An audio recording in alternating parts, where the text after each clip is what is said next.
Beleza? Muito bom poder louvar o Senhor, muito bom estar presente na sua casa. Agradeço a você que é nosso irmão que está aqui presente, a você que está visitando a gente nessa noite. Seja muito bem-vindo aqui na casa do Senhor, no templo do Senhor, para podermos juntos adorarmos ao nosso Deus. Amém? Querido, nós estamos já há alguns domingos estudando a nossa série de mensagens, né, que os irmãos têm acompanhado, e a gente já estudou sobre os evangelhos, né? Estamos na série aí que é o Evangelho, a Igreja e o Fim. E nós estamos estudando sobre a igreja, né? Nós vamos aí para...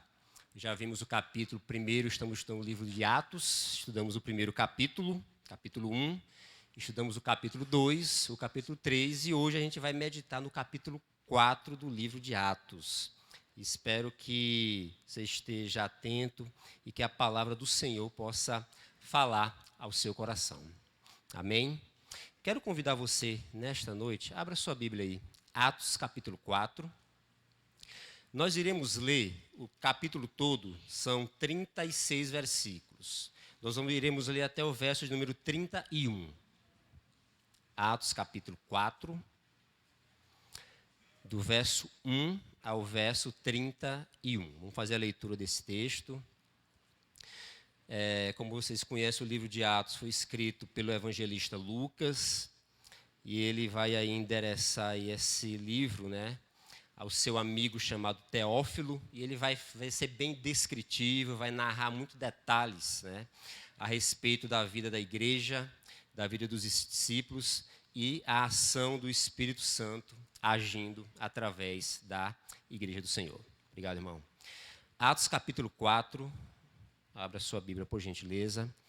E após a leitura, permaneça com ela aberta, que a gente vai acompanhar, tá? A gente vai fazer acompanhamento aí de todo o texto para a gente poder fazer corretamente a exposição da palavra do Senhor. Então, diz assim a palavra do Senhor em Atos capítulo 4. O texto aí vai focar ainda os personagens aí, Pedro e João, que é comentado aí no capítulo 3 também, e aqui o capítulo 4 também vai continuar falando sobre eles. E diz assim a palavra do Senhor. Então Pedro e João falavam ao povo, e chegaram os sacerdotes, o capitão da guarda do templo e os saduceus. Eles estavam muito perturbados, porque os apóstolos estavam ensinando o povo e proclamando em Jesus a ressurreição dos mortos. Agarraram Pedro e João, e como já estava anoitecendo, os colocaram na prisão até o dia seguinte. Mas muitos dos que tinham ouvido a mensagem creram, chegando o número dos homens que creram a perto de 5.000. No dia seguinte, as autoridades, os líderes religiosos e os mestres da lei reuniram-se em Jerusalém. Estavam ali Anás, o sumo sacerdote, bem como Caifás, João, Alexandre e todos que eram da família do sumo sacerdote. Mandaram trazer Pedro e João diante deles e começaram a interrogá-los. Com que poder ou em nome de quem vocês fazem isso? Ele está se referindo ao milagre ocorrido aí ao coxo no capítulo 3. Então Pedro, cheio do Espírito Santo, disse-lhes: autoridades e líderes do povo, visto que hoje somos chamados para prestar contas de um ato de bondade em favor de um aleijado, sendo interrogados acerca de como foi curado, saibam os senhores e todo o povo de Israel que por meio do nome de Jesus Cristo, o Nazareno, a quem os senhores crucificaram, mas a quem Deus ressuscitou dos mortos, este homem está aí curado diante dos senhores. Este Jesus é a pedra que vocês construtores rejeitaram e que se tornou a pedra angular. Não há salvação em nenhum outro, pois debaixo do céu não há nenhum outro nome dado aos homens pelo qual devamos ser salvos. Vendo a coragem de Pedro e de João e percebendo que eram homens comuns e sem instrução, ficaram admirados e reconheceram que eles haviam estado com Jesus. E como podiam ver ali com eles o homem que fora curado, nada podiam dizer contra eles. Assim ordenaram que se retirassem do sinédrio e começaram a discutir, perguntando: que faremos com esses homens? Todos que moram em Jerusalém sabem que eles realizaram um milagre notório que não podemos negar. Todavia, pode impedir que isso se espalhe ainda mais entre o povo. Precisamos adverti-los que não falem mais a ninguém sobre esse assunto. Então, chamando-os novamente, ordenaram-lhes que não falassem nem ensinassem no nome de Jesus.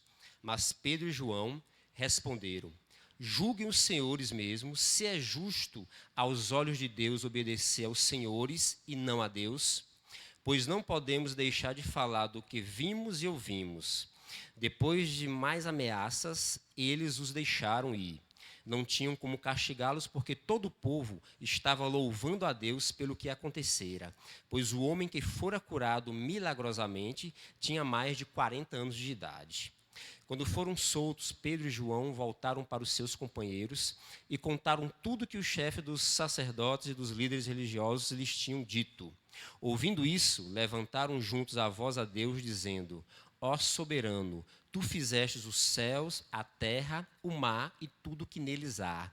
Tu falaste pelo Espírito Santo por boca de teu servo, nosso pai Davi. Por que se enfurecem as nações e os povos conspiram em vão? Os reis da terra se levantam e os governos se reúnem contra o Senhor e contra o seu ungido. De fato, Herodes e Pôncio Pilatos reuniram-se com os gentios e com o povo de Israel nesta cidade para conspirar contra teu santo servo Jesus, a quem ungiste. Fizeram que ao teu poder e à tua vontade haviam decidido de antemão que acontecesse. Agora, Senhor, considera as ameaças deles e capacita teus servos para anunciarem a tua palavra corajosamente. Estende a tua mão para curar e realizar sinais e maravilhas por meio do nome de teu santo servo Jesus. Depois de orarem, tremeu o lugar em que estavam reunidos, todos ficaram cheios do Espírito Santo e anunciavam corajosamente a palavra de Deus. Amém? Vamos orar, vamos falar com o nosso Deus mais uma vez. Pai Santo, obrigado pela oportunidade que temos de ler a Tua palavra, Deus, de compartilhar da Tua palavra, Senhor, de experimentar do Teu evangelho de salvação, Senhor. Muito obrigado porque o Senhor nos concedeu o Teu Espírito Santo para ser o nosso consolador, para ser o nosso ensinador, para ser o Deus presente em nossos corações, Pai. Obrigado, Deus, pelas oportunidades que temos de ler a Tua palavra, Senhor. A Tua palavra que não falha, a Tua palavra que vai ao encontro das nossas necessidades, a Tua palavra que nos ensina e que nos desafia a viver de acordo com o que o Senhor nos ensina, Deus. Em nome de Jesus, ó Pai, guarda nossos corações de pecar contra Ti, Deus, e que a Tua palavra seja a cada dia aplicada aos nossos corações e que estejamos de corações abertos e preparados, Deus, para ouvir e atender o que a Tua palavra nos diz, Senhor. É o que nós Te pedimos, é o que nós Te agradecemos, em nome de Jesus. Amém. Meus irmãos, esse texto do capítulo 4 é um texto bem descritivo, ele vai narrando os acontecimentos, Lucas dá muitos detalhes. Esse é um texto longo, como vocês podem perceber, mas um texto que tem muitos ensinamentos. Ele está diretamente ligado ao capítulo 3, todo o contexto daqui dos discípulos aqui focando Pedro e João serem presos, serem questionados, serem levados a um sinédrio. Tudo isso acontece no capítulo 4 devido ao acontecimento da cura daquele coxo lá no capítulo 3.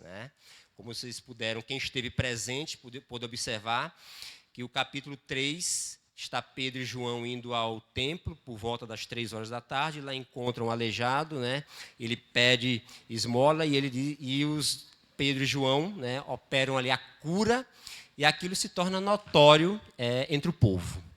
E a partir desse acontecimento, o nome de Jesus é divulgado. É interessante que, se você observar a questão das horas, o texto do capítulo 4 fala que o milagre aconteceu por volta das 3 horas da tarde, que era a hora da oração, e estava Pedro e João se dirigindo ao templo. E quando os discípulos, quando chegam os sacerdotes, quando chega o capitão da guarda e os saduceus, já chegam quase no fim da tarde, né? Então ainda estava Pedro e João ainda ensinando ao povo, né? Ensinando ao povo, e a partir daí eles passam a ser questionados. Esse fato, esse acontecimento aqui que a gente pode observar, ver, está descrito para a gente, ele vai desencadear algumas, vamos dizer assim, algumas perseguições contra a igreja, né? Tinha pedido para o pessoal do louvor justamente cantar essa música Estamos de Pé, né?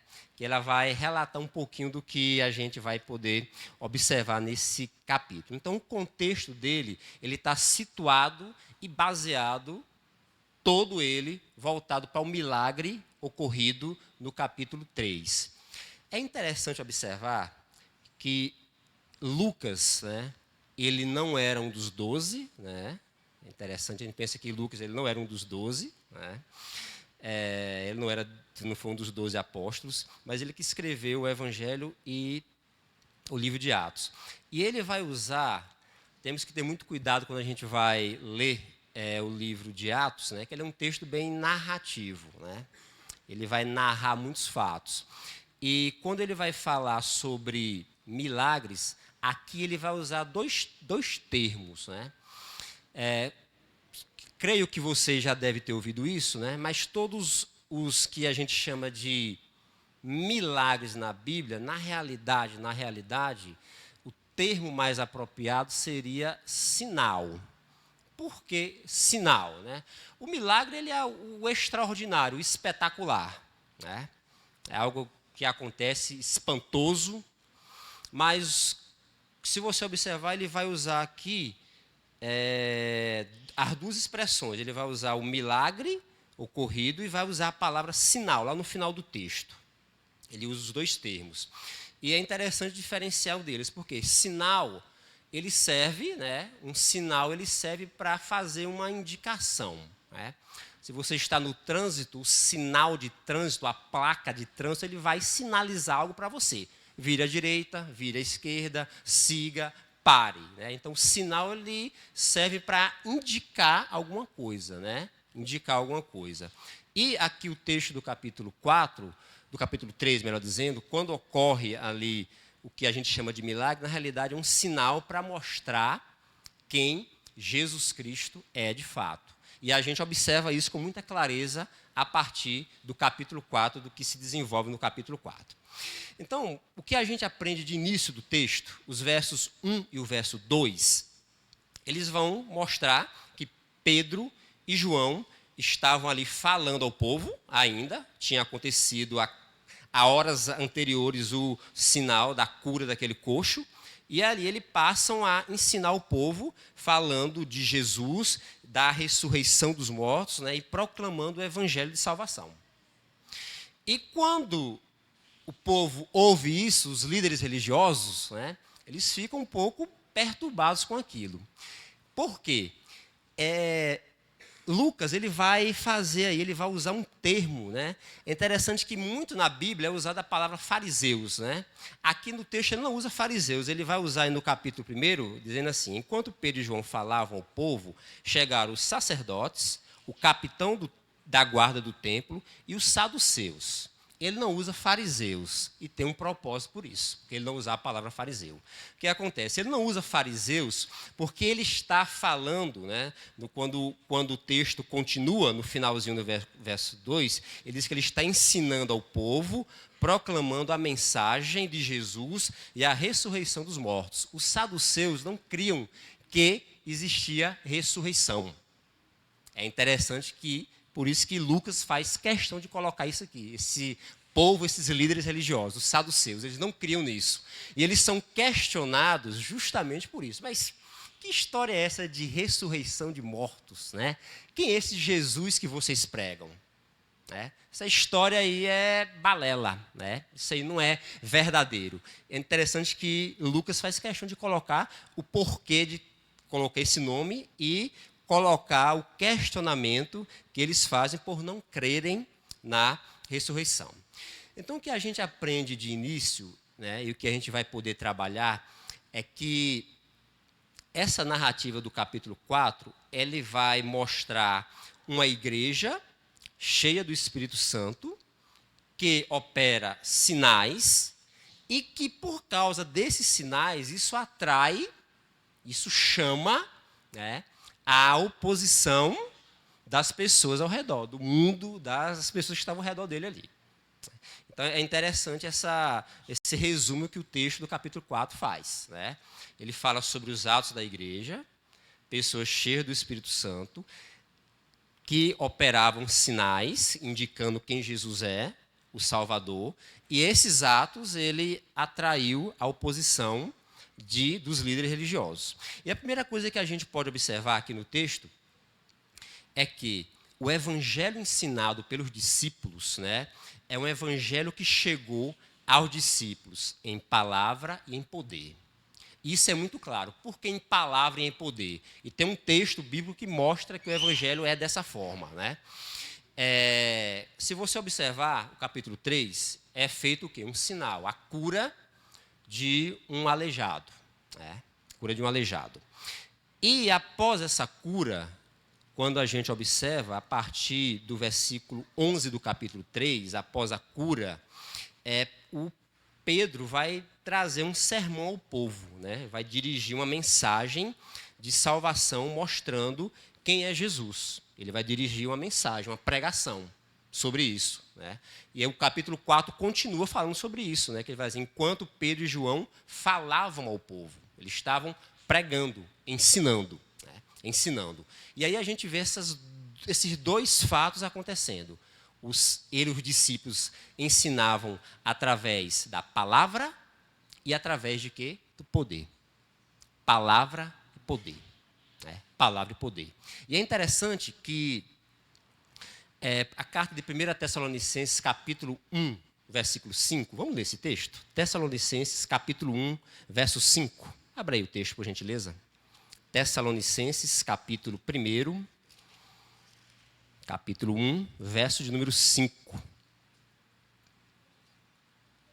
Pode abrir o texto da palavra do Senhor.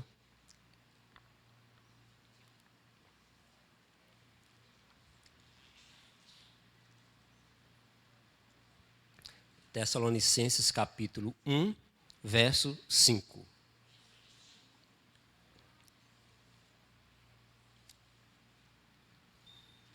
Todos acharam? Depois a gente volta lá para Atos capítulo 4. Diz assim. Isso é uma carta de Paulo, ele vai dizer: porque o nosso evangelho não chegou a vocês somente em palavra, mas também em poder, no Espírito Santo e em plena convicção. Vocês sabem como procedemos entre vocês em favor. Então o evangelho aqui, ele está dizendo que ele chegou em palavra e em poder. E o que a gente vê no capítulo 4 do livro de Atos é o evangelho sendo ensinado em palavra, os discípulos ensinando ao povo, e em poder, através de sinais. Né? Então isso fica muito claro para a gente. E trazendo para a nossa vida, né? Aplicando isso para nós hoje, o evangelho deve estar em nós, a palavra de Deus, ela deve estar em nós com essas duas qualidades, em palavra e em poder. É isso que o texto nos ensina, é isso que o texto nos desafia, né? Que a palavra deve estar em nós. A palavra de Deus, o ensinamento de Deus, tem que estar com ensino, com palavra, mas também com poder, senão ele se torna vazia. Né? Então, isso é o que nos descreve o verso 1 e o verso 2 do capítulo 4. O texto continua no verso 3 e 4 e vai dizer, após esse momento de chegada dos líderes religiosos, né, e a palavra, e o evangelho chegando com ensinamento, com palavra e com poder, o verso 4 diz assim, verso 3 do capítulo 4, agarraram Pedro e João e, como já estava anoitecendo, colocaram na prisão até o dia seguinte. Mas muitos dos que tinham ouvido a mensagem creram, chegando o número dos homens a crerem a quase 5.000. 5.000. Então é interessante que o detalhe que o texto nos ensina. Esse crescimento aqui da igreja, se você observar, Pedro dá o sermão do Pentecoste, muito conhecido no capítulo 2, né? Quase 3.000 almas se convertem ao Senhor. Aqui no capítulo 4, Pedro novamente pregando, esse número vai para 5.000, né? 5.000. E esse crescimento da igreja, se a gente olhar ler de maneira muito rápida, parece que está tudo muito bem, está tudo muito tranquilo, né? Mas não é os fatos que estão acontecendo aqui. Não é o crescimento, ele não ocorre, não está ocorrendo, melhor dizendo, de uma maneira tranquila. Por quê? Olha o que diz o verso 3. E agarraram Pedro e João, né, como já estava à noite, e os colocaram na prisão. Os colocaram na prisão. Mas devido ao ensinamento que Pedro e João estavam fazendo, muitos creram na palavra e esse número chegou a quase 5.000. Então, esse crescimento da igreja, ele não veio de maneira tranquila. Ele veio em meio a uma perseguição. Né? Veio em meio a uma perseguição. E o que mostra para a gente é que a gente deve, né, o que a gente deve avaliar, o que a gente deve pensar sobre essa questão toda, né, desse verso 3 e verso 4, que nos ensinam, é que trazendo para a gente, eu sei que a gente não tem esse tipo de perseguição, como é narrado aqui em Atos capítulo 4, eles são de maneiras diferentes, as esferas são diferentes, as intensidades são diferentes, as maneiras são diferentes, mas o que fica para a gente, né, o que a gente pode observar, o que a gente pode entender, é que em meio a essa perseguição, o que a gente deve fazer em meio a essa dor, a esse sofrimento, é poder glorificar o Senhor. Glorificar o Senhor. Que a atitude que Pedro e João vão ter logo em seguida, nos capítulos seguintes. Né?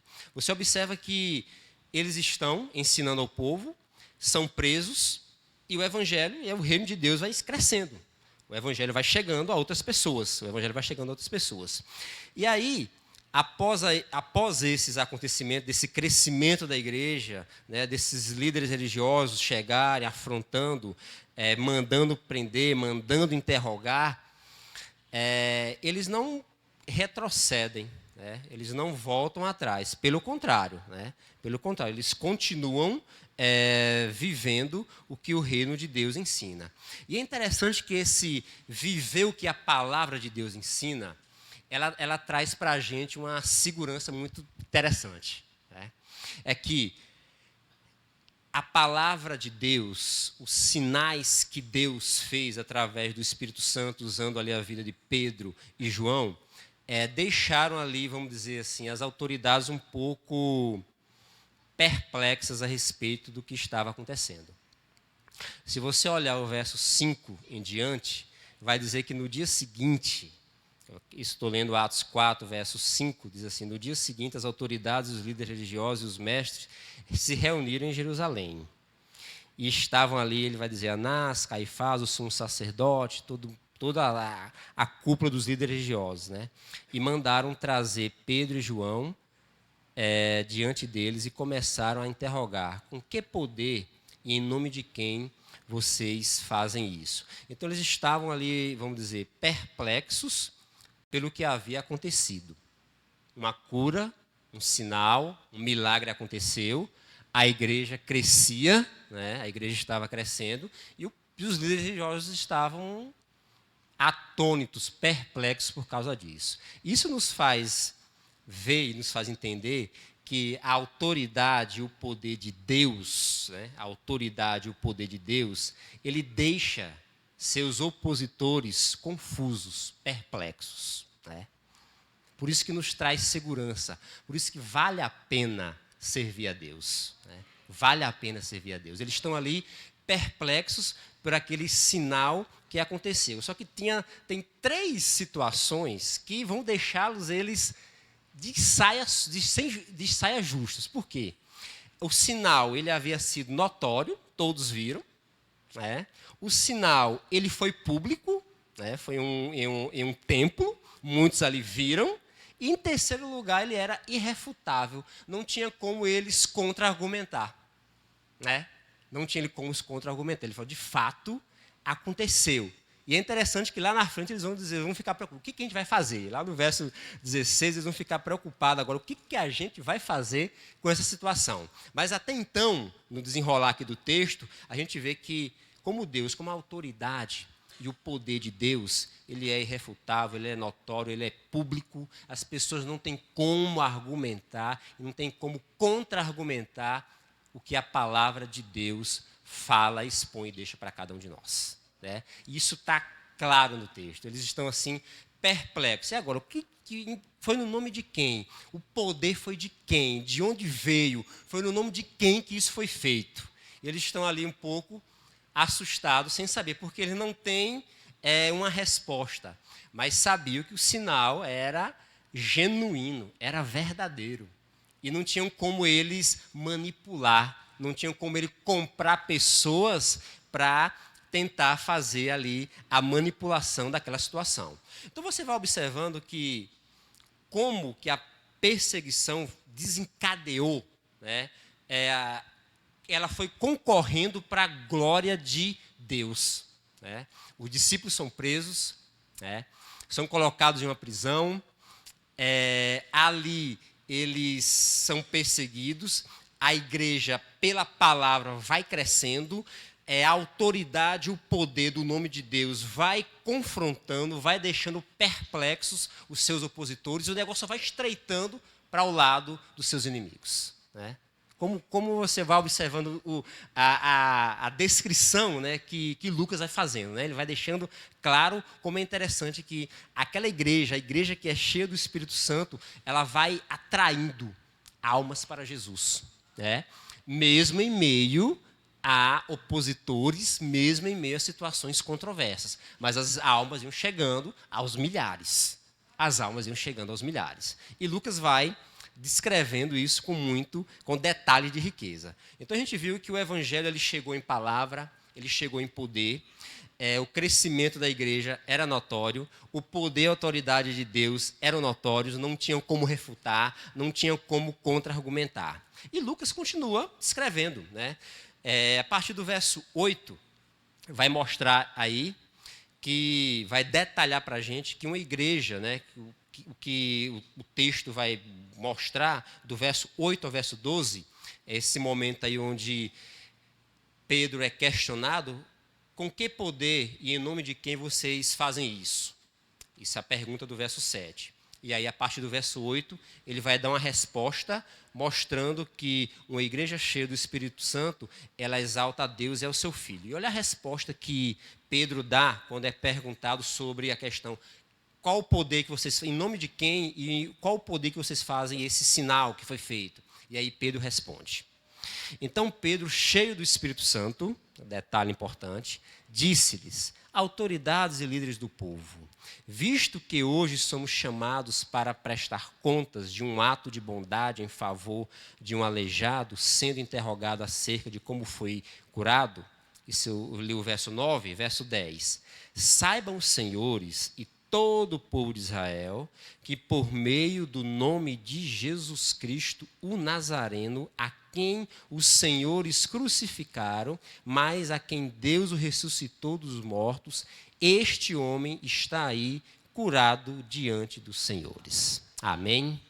Então você vai observar que Pedro e João poderiam ter puxado o negócio para o lado deles. Né? Foram eles que fizeram o sinal lá na porta do templo.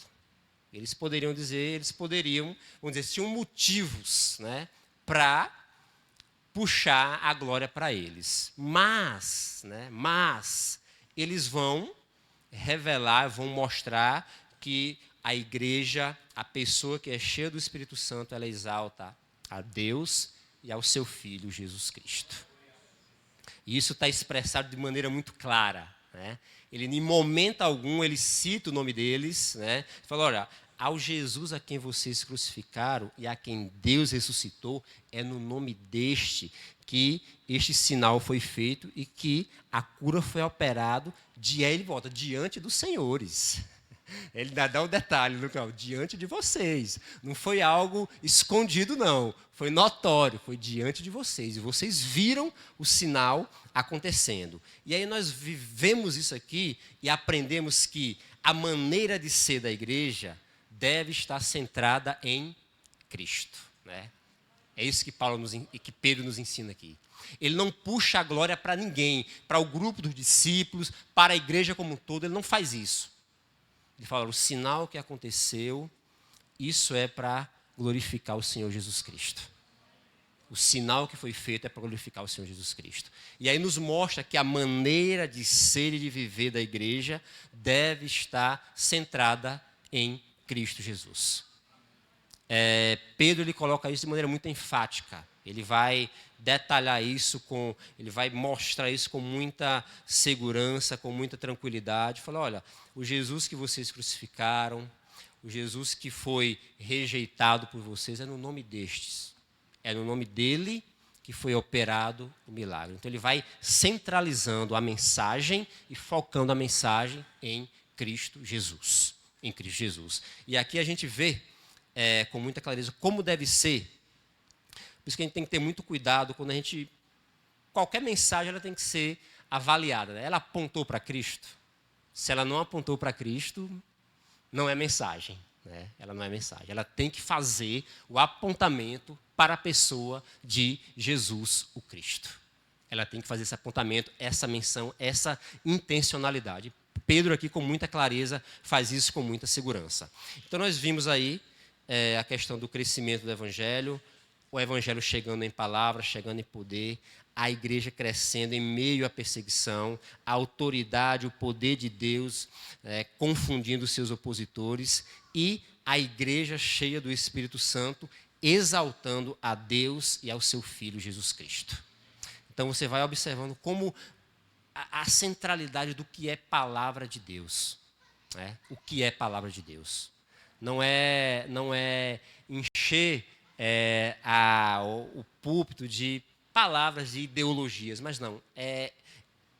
A mensagem ela tem que ser extraída do texto, o texto tem que falar, o texto tem que confrontar, o texto tem que nos ensinar. E Pedro e João aqui nos mostram essas verdades e vai ensinando para a gente. Né? Excelentes pregadores nos ensinam, né? Nos mostram como está podendo ministrar a palavra do Senhor. O texto continua ainda, após esse ato de apontamento e de centralidade em Cristo Jesus. No versículo de número 13, né? Ele vai, até o verso de número 11, vai trazendo todo o apontamento para Jesus, dizendo que Jesus é a pedra que os construtores rejeitaram, mas era a pedra angular, não há salvação em nenhum outro, a não ser em Cristo Jesus. Verso 13 e verso 14 vai dizer assim, vendo a coragem de Pedro e de João, isso os líderes religiosos, e percebendo que eram homens comuns e sem instrução, ficaram admirados e reconheceram que eles haviam estado com Jesus. E como podiam ver ali com eles o homem que fora curado, nada podiam dizer contra ele. Nada podiam dizer contra ele. Assim ordenaram que se retirasse do sinédrio e começaram a discutir, perguntando, que faremos com estes homens? Todos os que moram em Jerusalém sabem que eles realizaram um milagre. E é notório que não podemos negar. É notório que não podemos negar. Então, eles estão ali num momento de crise. E agora, a gente vai fazer o quê? Não tem como negar. O negócio foi notório. Vemos aqui a habilidade de Deus usar estes homens, homens sem cultura. E é interessante que esse detalhe que Lucas fala aqui, que ele coloca, né, dizendo assim, vendo que Pedro e João, as autoridades ali, os líderes religiosos, né, vendo que Pedro e João eram homens comuns e sem instrução. Essa colocação aqui que Lucas faz, ela tem uma intenção também. Né? É proposital ele colocar isso aqui. Ele poderia ter omitido isso aqui. Poderia ter falado que Pedro pregou, os sinais aconteceram, as pessoas se converteram, ponto. Mas ele faz questão de colocar, de destacar, vamos dizer assim, esses pontos negativos da vida de Pedro e de João. Mas já foi comentado aqui, né, e não sei se é do conhecimento de todos, que os discípulos, né, os 12, eles eram para ser pessoas que eram para ser mestres da lei, assim como esses homens que estavam questionando aqui. Só que eles foram reprovados, né? Eles não passaram, né, na prova da sua época. Não passaram na prova da sua época. E é interessante que Lucas, ele parece que é muito ideológico isso, mas como é que vocês sabem disso? Como é que chega essa informação? Como é que sabe que eles foram reprovados? Lucas, ele vai utilizar umas expressões, né? E o grego nos ajuda muito nisso, né? Ele vai usar a palavra sem instrução, sem instrução. A palavra que é utilizada para sem instrução é a palavra agromatai. Agromatai é a palavra que vem, grama significa letra, daí vem a palavra gramática. Quando Lucas faz uso dessa sem instrução, o significado da palavra sem instrução vai trazer para a gente, no original, traz o significado. Pessoas que não receberam conhecimento técnico rabínico. Pessoas que não receberam conhecimento técnico rabínico. Ou seja, eles foram reprovados nas escolas dos rabinos. Não passaram. Não passaram. Mas, no contraponto disso, né, no outro lado da história, fica algo de lição para a gente. É que Deus aqui nesse texto, né, nessa passagem, ele usou os improváveis, né, os reprovados. Né, usou os reprovados, os improváveis. Né. E a lição que fica para a gente é que Deus, ele usa as pessoas improváveis ou improvável, e a gente deve permitir que Deus possa usar cada um de nós. Porque parece que para ser usado por Deus tem que ter uma infinidade de qualificações, né, de conhecimento bíblico, né, de ter curso de teologia, né, de ter um mestrado, um doutorado na área de teologia, e o que a Bíblia nos ensina não é isso. Deus usou pessoas improváveis, né? Não eram, vamos dizer assim, humanamente falando, não eram eles para ser os 12, mas foi a quem Deus escolheu, porque eram pessoas que tinham as suas dificuldades, mas pessoas que se renderam, que se entregaram ao senhorio de Cristo. E eram essas pessoas que ele queria. Né? Mas aqui o texto nos ensina essa verdade. Deus, ele usa os improváveis. E Deus, ele anseia, ele deseja que você permita que ele use a sua vida. Que ele use a sua vida. Tem uma expressão muito conhecida na história, e ela é muito usada nos púlpitos, né? Ela é muito usada nas mensagens, e creio que você já deve ter ouvido ela. Eu não coloquei aqui no texto, mas eu vou comentar ela. E a expressão é a seguinte, né? Deus não escolhe capacitados, mas capacita os escolhidos.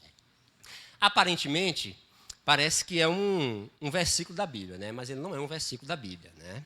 Não tem esse texto na Bíblia, Deus escolhe capacitado, mas capacita os escolhidos. Não tem esse texto. É uma verdade? É uma verdade. Correto. Tá? Não é heresia isso, não. É uma verdade. Né? Deus usa as pessoas improváveis. Deus capacita os escolhidos dele. Né? Pessoas que não têm capacidade, Deus os capacita. Está correto. Só que essa expressão, ela tem uma história por trás dela. Ela tem uma história por trás dela. E é curioso, eu gostaria de contar aqui essa história. Né? Eu vi esse texto, eu me lembro que eu fui atrás dessa história traduzindo um texto de inglês. Eu estudava, acho que o primeiro ano do ensino médio. E a professora mandou um texto lá sobre um camarada, que já vou dizer o nome dele, né? Que falava sobre essa questão de Deus não escolhe capacitado, mas capacita os escolhidos. Primeira coisa que a gente deve entender, que dificulta muitas vezes o nosso entendimento, é que essa frase não está completa. Primeira coisa, né? Ela está incompleta. Ela toda é assim. Deus não escolhe capacitados, Deus capacita os escolhidos. Ponto. Fazer ou não fazer só depende da sua perseverança e força de vontade. Aí está a frase toda. E essa frase foi dita por um camarada muito conhecido, muito famoso, na história da ciência principalmente. Na história da ciência principalmente. E ele é conhecido, na atualidade, ele não está mais vivo, né, já falecido, já morreu, esse camarada. E ele tinha muitas limitações. E ele ficou conhecido como o grande gênio da ciência moderna. O grande gênio da ciência moderna. E o nome dele, quando eu falar aqui, vocês vão falar, era ele? Eu não sabia que era ele, não. Essa frase é de um cientista físico, né, camarada muito inteligente, que descobriu aí a lei da gravidade, né, chamado Albert Einstein. A frase não é de pastor, não, é do Albert Einstein. Deus não escolhe capacitado, mas capacita os escolhidos. Mas por que ele... Por que eu estou falando isso? Mas por que ele falou isso? Né? Existe um contexto que ele viveu. Por exemplo, Einstein não nasceu um gênio. Né? Pelo contrário. Ele foi um camaradazinho de quando criança, né? Ele tinha alguns atrasos, alguns retardos. Né? Primeiro, quem não sabe, Einstein começou a falar com 7 anos de idade. Então, ele teve um atraso na linguagem de 7 anos. Né? Então, ele só começou a falar com 7 anos de idade. Né? Não era o mais inteligente da turma dele, tinha muitas deficiências, né? De déficit de atenção, de aprendizagem, então ele não nasceu gênio, não. Né? Nasceu uma criança com muitas limitações. Daí, né, todas as limitações que ele tinha, daí veio a frase que ele fez. Deus ele não escolhe, né, os capacitados, não. Ele vai capacitar os escolhidos e vai depender muito da sua perseverança e força de vontade. É interessante que essa frase ela parece assim, ser muito centrada, muito egoísta, né? Mas não, se você observar, primeiro, ele exalta quem? Deus. Deus escolhe e capacita. Deus escolhe e capacita. E, em segundo lugar, você vai o quê? Suar a camisa, meu amigo. Né? Vai suar a camisa. Então, ele coloca esses 2 pontos. Né? Então, essa frase tão usada nos púlpitos, né, ela vem desse histórico, né, desse contexto, né, vivido por Albert Einstein, de todas as suas limitações, e ele superou todas elas e se tornou o grande gênio da ciência moderna. Né? E dá para se perceber que ele tinha um mínimo de temor do Senhor no seu coração. Né? Dá para se perceber. Por ele fazer uma frase dessa e deixar isso escrito, dá para, não sei se era cristão ou não, aparentemente dizem que sim, né, que ele tinha esse temor do Senhor, e dá para se perceber, né, esse reconhecimento dele a respeito do que Deus fez na vida dele, né, da capacitação. Então, isso nos ensina, meus irmãos, né, que Deus ele usa os improváveis. Agora, você precisa permitir. Deus só vai fazer se você permitir você ser usado por Ele. Precisa de que você permita isso. Né? Os discípulos não eram as pessoas mais capacitadas, não, mas eles permitiram. Jesus Cristo os chamou e eles prontamente disseram, sim, estamos juntos, vamos seguir juntamente com você, vamos seguir esse caminho da verdade. Então, eles decidiram, eles permitiram ser usados por Deus. E Deus usou grandemente a vida dos discípulos. E trazendo isso para a nossa vida, qual é a aplicação que fica para nós? Que a gente possa permitir Deus usar a nossa vida. Deus usar a nossa vida. Ele quer usar a minha vida e a sua vida. Deus ele quer usar a minha vida e a sua vida. Parece que a gente é assim, muito limitado com relação, mas eu não sei isso, eu não sei fazer aquilo. Deus vai capacitar. Deus vai usar a sua vida para a glória dEle. Para a glória dEle. Mesmo você cheio de limitações, cheio de impossibilidades. Né? É curioso que a maioria dos homens de Deus sempre colocaram, né, seus defeitos. Mas eu não sei falar. Mas eu tenho medo. Mas eu sou uma pessoa muito... que se irrita com facilidade. Sempre cada um colocava uma desculpa, né, para não servir. Mas acabaram se dobrando diante do senhorio de Cristo. E do mesmo caso é para a gente. Né? Deus, Ele quer usar a sua vida, meu irmão. Deus, Ele quer usar a igreja do Senhor, ela cresce, ela avança quando nós permitirmos sermos usados por Deus. A igreja do Senhor está crescendo aqui nessa narrativa do livro de Atos, por quê? Por causa da permissão que os discípulos fizeram em serem usados. Deus os chamou e eles disseram sim. Eles se disporam, estiveram dispostos a poder servir o santo e poderoso nome do Senhor. Então, aqui nesta passagem, mostra para a gente, permita que Deus possa usar a sua vida. Permita que Deus possa usar a sua vida. Ele não vai invadir seu coração, ele vai incomodar na sua vida, mas para quê? Para que você possa ser usado por ele, para que você seja usado por ele. E guarde no seu coração, Deus usa os improváveis. Deus usa os improváveis. E Deus quer usar a sua vida. O texto continua falando para a gente, nos ensinando. A gente viu aí até o verso de número 16, esse momento aí dessa perplexidade, Deus usando esses homens e as autoridades ali perplexas por estarem esses homens sendo usados por Deus. E a partir do verso 17 vai dizer assim, depois desse momento de questionamento, de pergunta, eles saberam o que a gente vai fazer com esse povo. E o verso 17 do capítulo 4 diz, todavia, para impedir que isso se espalhe, ainda mais entre o povo, precisamos adverti-los de que não falem mais a ninguém sobre esse nome. Então, chamando-os novamente, ordenaram-lhes que não falassem nem ensinassem no nome de Jesus. Mas Pedro e João responderam, julguem os senhores mesmo, se é justo aos olhos de Deus obedecer aos senhores e não a Deus. Depois de mais ameaça, eles os deixaram ir. Até aí. O que esse texto aqui fala para a gente? O que esse texto pode, essa passagem aqui vai poder falar para a gente? Você vai ver que é um texto de ameaça. Tem 4, 5 versículos, fala, não falem mais nesse nome. Quando chega no verso de número 20 de novo, não falem mais esse nome, com mais ameaças. O que isso ensina para a gente? O que isso mostra para a gente? Esse texto nos ensina, essa passagem nos ensina e nos mostra que a gente não deve ceder diante das propostas desse mundo, que é não negociar os seus princípios e os seus valores. Os discípulos foram ameaçados, olha, não falem mais no nome de Jesus. Não falem mais no nome de Jesus. E essa ameaça ela é reforçada no mesmo texto. Não falem mais no nome de Jesus. Não espalhem mais o nome do Senhor Jesus. Não falem mais. E o que os discípulos respondem? Falam, vocês acham que é razoável, é justo, diante de Deus, a gente obedecer aos senhores e não a Deus?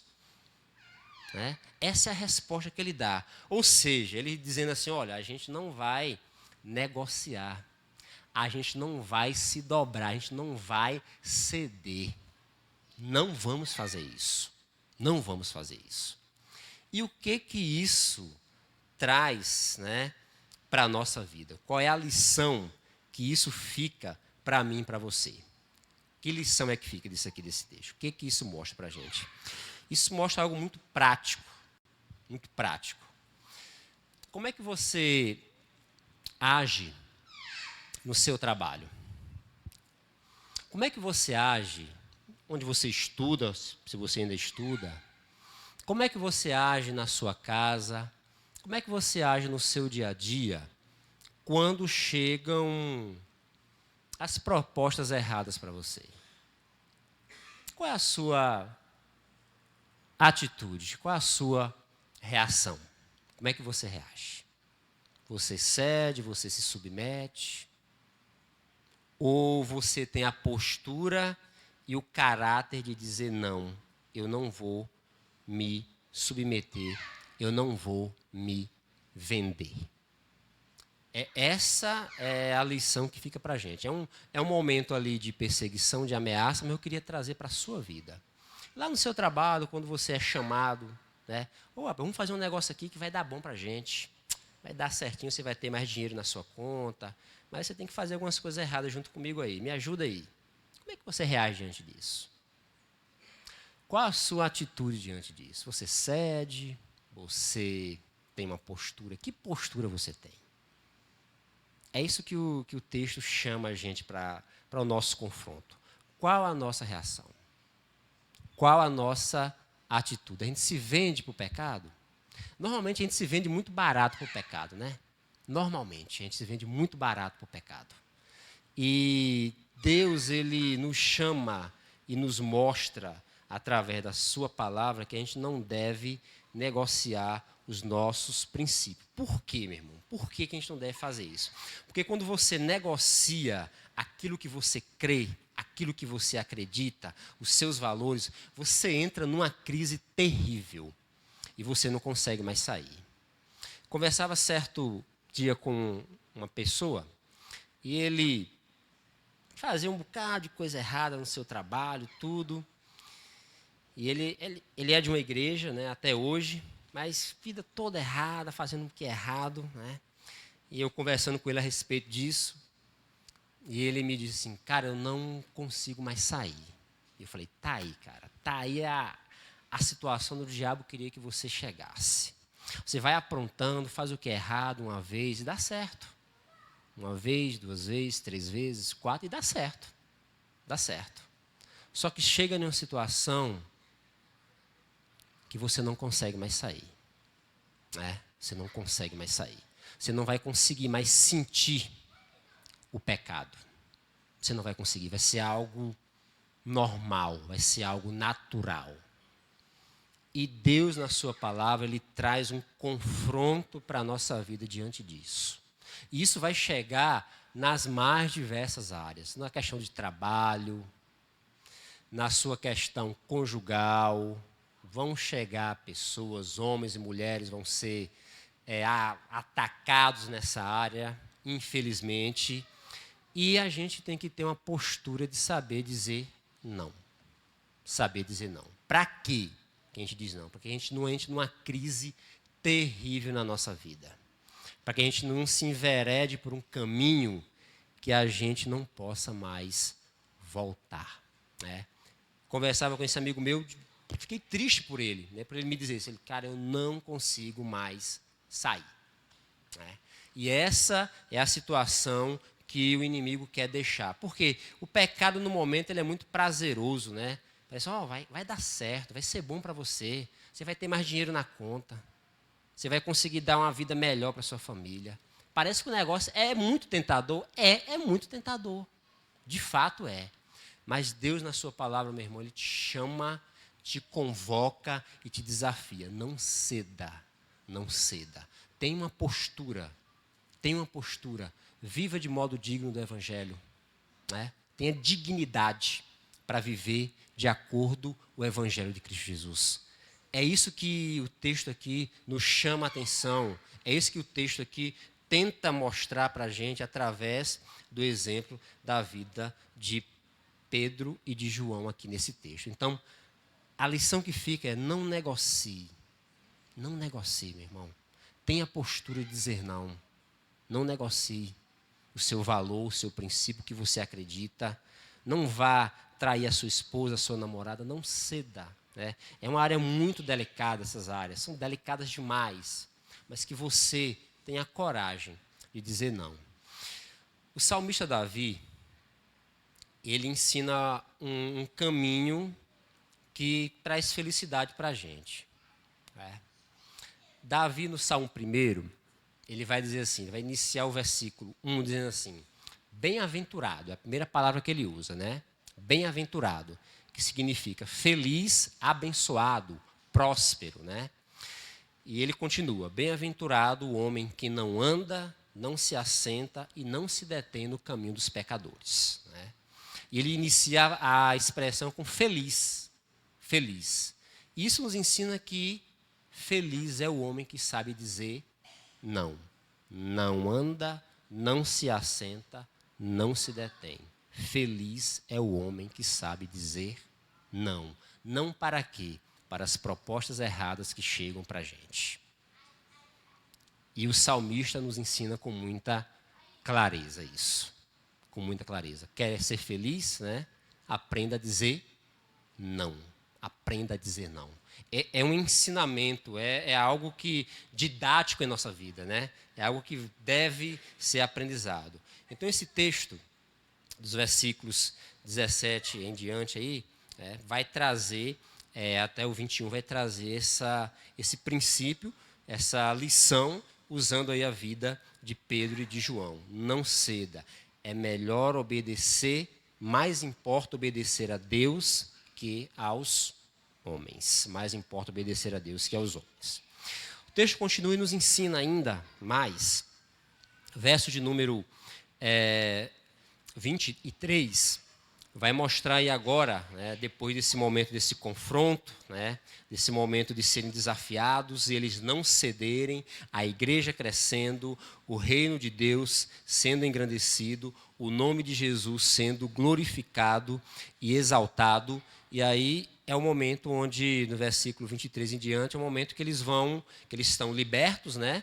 Verso número 21 fala que depois das ameaças, eles os deixaram ir, aí no verso 21, e eles vão agora retornar, né? Eles estão livres, estão soltos e vão agora para a comunhão dos seus irmãos. Verso 23 diz assim: quando foram soltos, Pedro e João voltaram para os seus companheiros e contaram tudo o que o chefe dos sacerdotes e os líderes religiosos lhe tinham dito. Né? Ouvindo isso, levantaram a voz a Deus, dizendo: ó soberano, tu fizeste os céus, a terra, o mar e tudo o que neles há.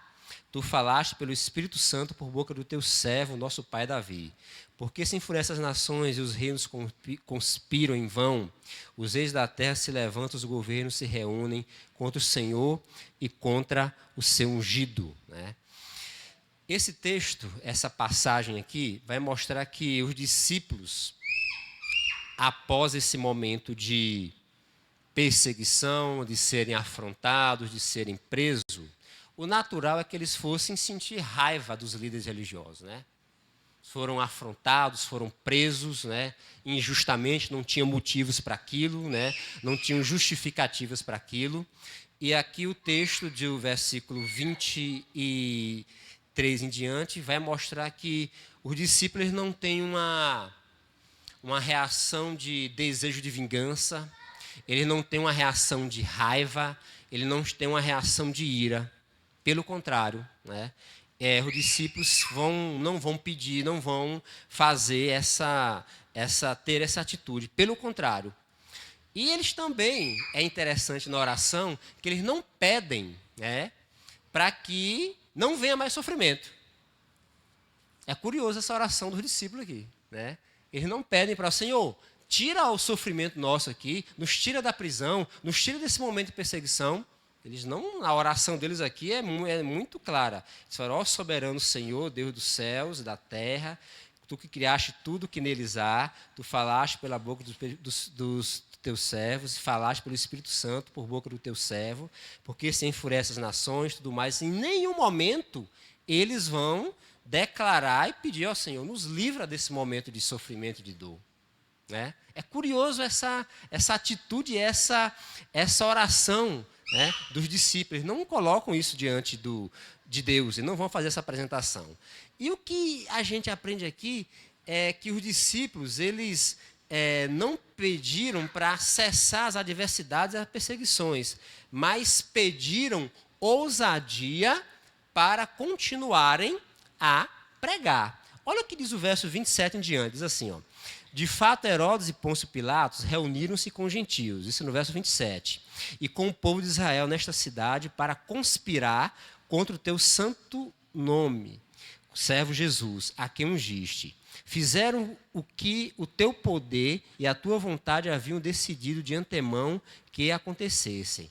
Agora, Senhor, considera as ameaças dele e capacita os teus servos para anunciarem a tua palavra corajosamente. Eles vão pedir aqui nesse texto, não para cessar os problemas e as dificuldades, mas eles vão pedir: Senhor, capacita-nos para que a gente continue a anunciar a tua palavra corajosamente. Essa é a atitude que os discípulos têm aqui diante do texto, que o texto aqui nos apresenta. Então, meus irmãos, isso nos mostra também que Deus, ele não está simplesmente para resolver o nosso problema e ponto, e acabou, né? Mas essas dificuldades que a gente tem, as adversidades que a gente enfrenta, é o momento de a gente perguntar: como é que eu posso glorificar a Deus em meio à minha dor, em meio ao meu sofrimento? E isso é muito particular, isso é muito pessoal, né? Deus não vai dar a mesma experiência da mesma maneira para as pessoas. Não vai dar da mesma forma, da mesma maneira. Mas é interessante a gente fazer esse questionamento, né? Os discípulos aqui nos ensinam, eles não pediram. A oração deles aqui não foi para... porque eles estavam perseguidos. Ele falou: Senhor, que em teu nome faça cessar essa perseguição. A gente está sofrendo. Você observa que em momento algum eles fazem essa oração. Mas pedem o quê? Deus nos dê autoridade, nos capacite para que a gente corajosamente possamos anunciar a tua palavra. Essa é a oração que eles têm. Essa é a oração que eles têm. E o que nos ensina isso? Isso nos ensina que a gente deve suplicar a Deus, né, capacitação para que a gente possa suportar as dificuldades da vida. As dificuldades da vida. Se você observar, bem curioso isso, a tentação de Jesus no deserto, lá os 40 dias, lá em Mateus capítulo 4.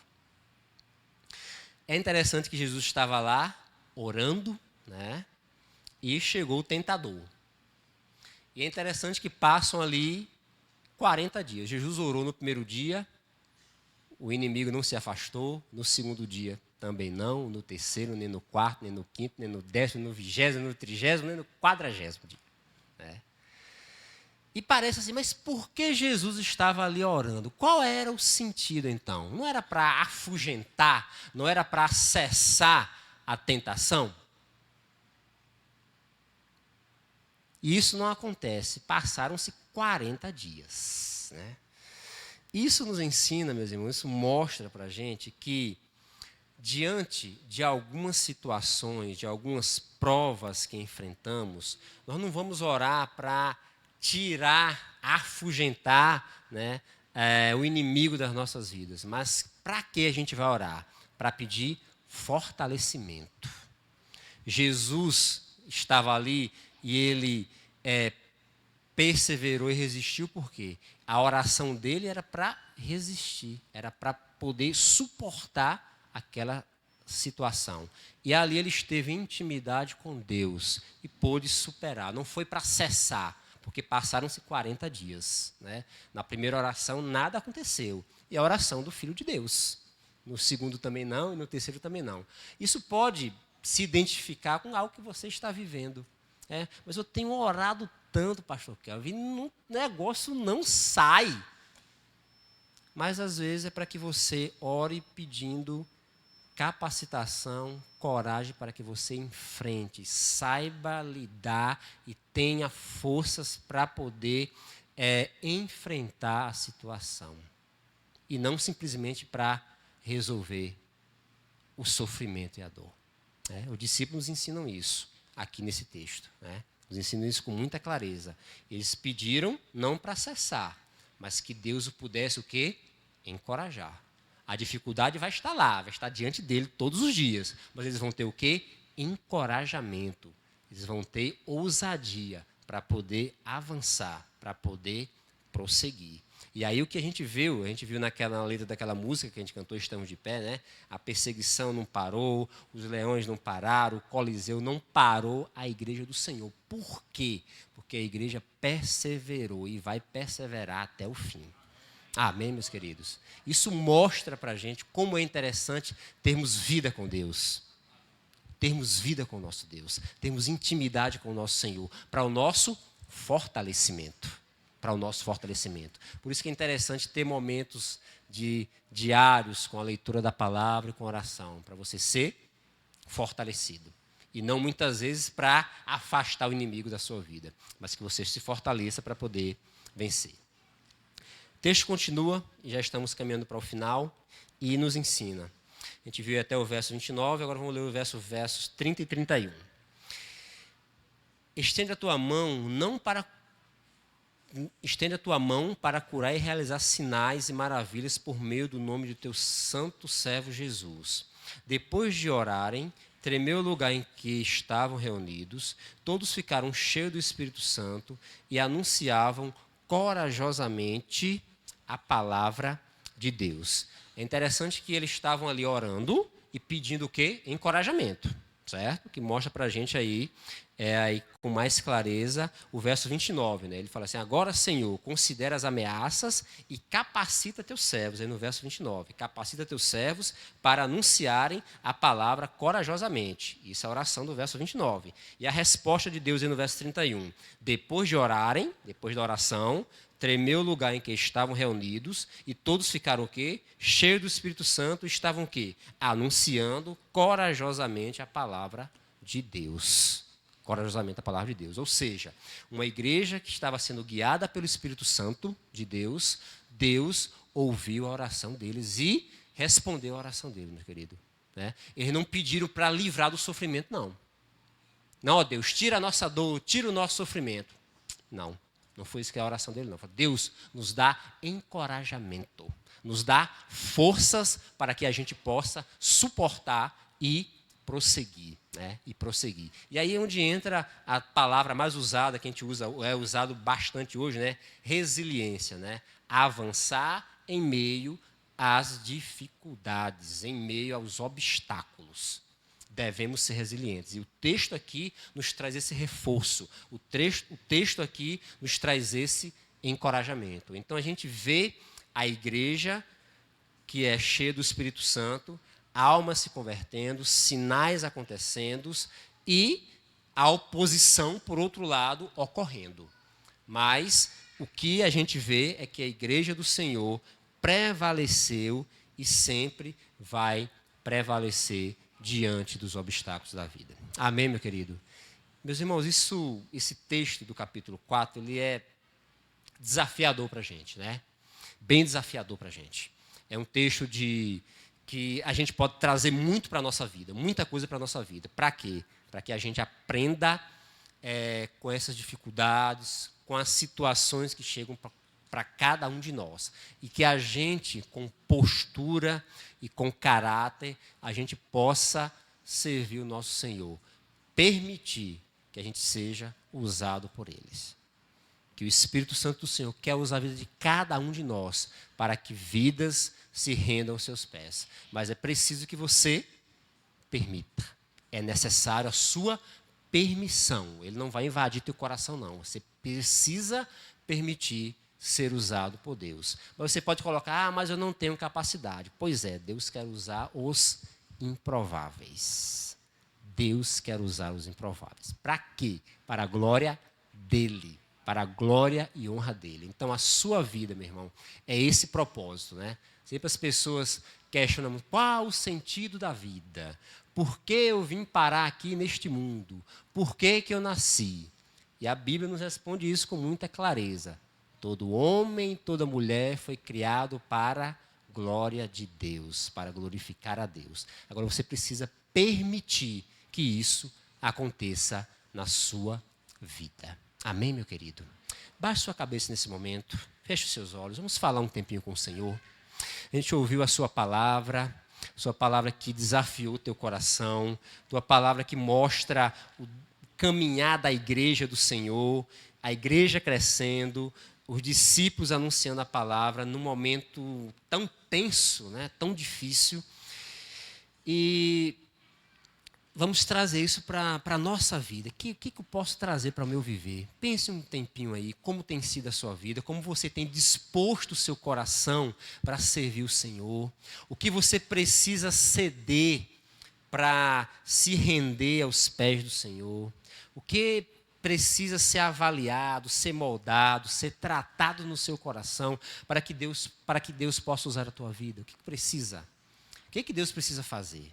Faça essa pergunta, apresente diante do Senhor, faça uma oração ao Senhor, colocando-se diante dele. Deus, eu quero ser usado por Ti, eu quero ser um instrumento nas Tuas mãos, Senhor. Me usa como instrumento de bênção e eu permito isso, que o Senhor possa me usar. Ore ao Senhor nesse momento.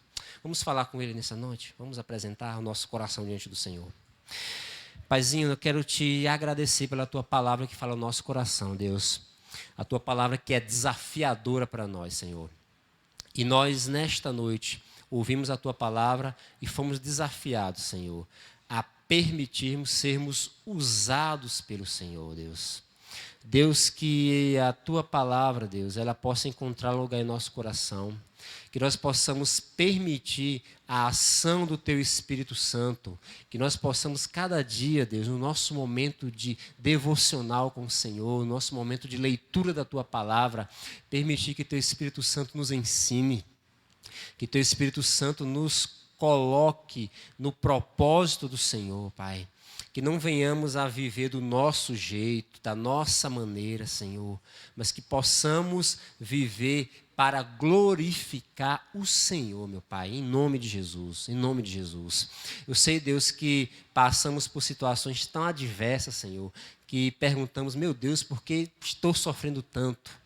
Mas que você possa fazer a pergunta, Deus, que o Senhor me ensine a glorificar o Senhor, em meio a esse momento de dor e de dificuldade que eu estou passando, Deus. Que seja para a Tua glória, Senhor, e não para a minha, Senhor. Me ensina, Senhor, me ensina como lidar e como dar essa resposta ao Senhor. Como Te glorificar em meio à adversidade. Como Te glorificar em meio às oposições, meu Pai. Em nome de Jesus, nos ensina, Pai. Nos mostra a cada dia, Senhor. Revela-se ao nosso coração, Deus, que Teu Espírito Santo possa ministrar a nossa vida e que nós possamos abrir, estarmos de corações abertos e permitirmos o Senhor tratar o nosso coração. Nós oramos a Ti nesta noite, Pai, no nome santo do Teu Filho amado, Jesus Cristo. Amém, meu querido.